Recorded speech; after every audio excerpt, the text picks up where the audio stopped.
হলো আপনাদের কোনো বক্তব্য আছে বলুন।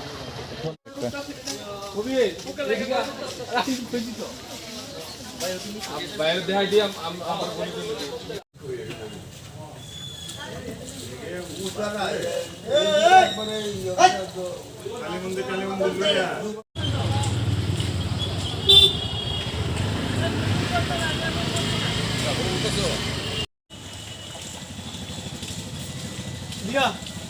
রিপোর্টার তো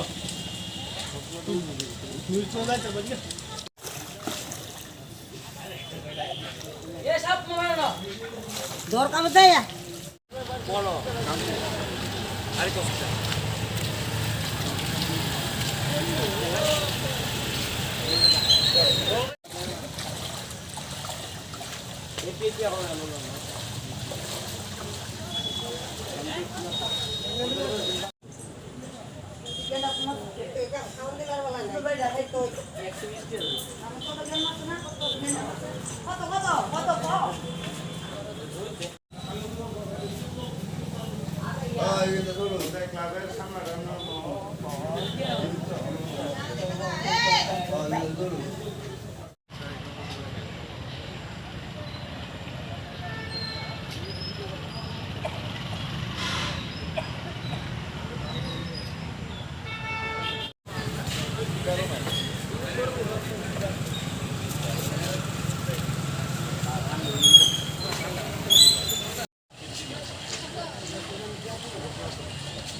এটি কিছু করে যাইস রিপোর্টার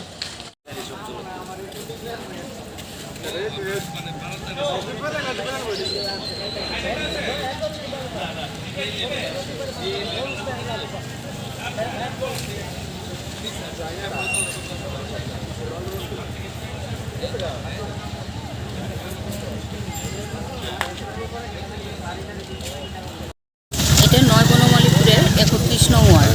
এই 31 নং ওয়ার্ডের মধ্যে যে জলের সমস্যা হয়েছে এটা হচ্ছে আমাদের বাঁধের পাড়। এটাতে এখানে 3টা বুথ পড়ে আমাদের, আর আরেকটা আছে প্রফেসর পাড়া আদর্শ কলোনি। সব জায়গাতেই এবার প্রচণ্ড জল, তাই আমরা সবাই বাড়ি বাড়ি গিয়ে সবাইকে বলছি যে আমাদের এখানে 2টো শিবির করা হয়েছে, সবাই যেন সেই শিবিরে চলে যায়। আমাদের এখানে সুব্যবস্থা আছে। আমরা বাড়ি বাড়ি ঘুরে দেখছি যে কোনো বাড়িতে কোনো বয়স্ক লোক বা ছোট ছোট বাচ্চা যাতে কোনো বিপদে না থাকে, তার জন্য আমরা সবাই ওয়ার্ড থেকে এবং আমার সঙ্গে আমার ওয়ার্ডের সমস্ত ছেলেরা বেরিয়েছে। আমরা সবাইকেই সতর্কবাণী জারি করছি যে আপনারা সবাই মিলে শিবিরে চলে যান। এটাই ওদের কাছে আমাদের অনুরোধ। কী কী ব্যবস্থা রয়েছে বাড়ি ঘরে খাবার পৌঁছে দেওয়ার জন্য শিবিরে? হ্যাঁ, আমাদের শিবিরেও টিফিনের ব্যবস্থা আছে, দুপুরে খাওয়ার ব্যবস্থা আছে, তারপরে রাত্রে যদি ওরা থাকে রাত্রেও খাওয়ার ব্যবস্থা থাকবে। কোন কোন জায়গাতে শিবির খোলা হয়েছে? আমাদের এখানে 2টো শিবির হয়েছে, একটা হয়েছে রামঠাকুর গার্লস স্কুলে আর একটা হয়েছে মহাত্মা গান্ধী মেমোরিয়াল স্কুলে। 2টো শিবিরের মাধ্যমে আমরা পরিষেবা দিচ্ছি মানুষকে।